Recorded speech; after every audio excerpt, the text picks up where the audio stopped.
3 விரல் போதும். ஸோ அதில் நல்ல எண்ணெயை நல்லா மிக்கிட்டு எந்த இடத்துல உங்களுக்கு ஹேர் க்ரோத் இல்லாமல் இருக்கோ அந்த இடத்துல அந்த 3 விரலை வச்சு நல்லா தேய்க்கணும். இந்த மாதிரி நீங்கள் தேய்ச்சாலே போதும். ஒரு 5 மினிட்ஸ் ரெகுலராக டெய்லி நீங்கள் மசாஜ் மாதிரி அந்த இடத்துல 3 விரலில் தேய்ச்சிங்கனாலே போதும். நீங்கள் என்ன ஹேர் ஆயில் யூஸ் பண்ணுறீங்களோ அதையே தாராளமாக யூஸ் பண்ணலாம்.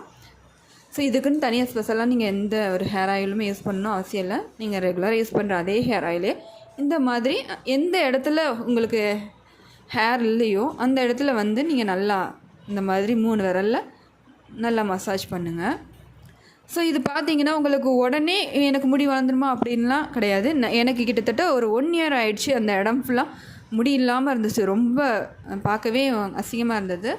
ஸோ இப்போ பார்த்தீங்கன்னா உங்களுக்கு நல்லா தெரியும். எனக்கு 1 இயரில் பார்த்தீங்கன்னா முடி எந்த அளவுக்கு அந்த இடம் ஃபுல்லாக கொஞ்சம் ஹேர் க்ரோத் ஆகிருக்குங்கிறது தெரியும். இப்போ மேலே இல்லை. ஸோ இந்த இடத்துல நான் இப்போ மறுபடியும்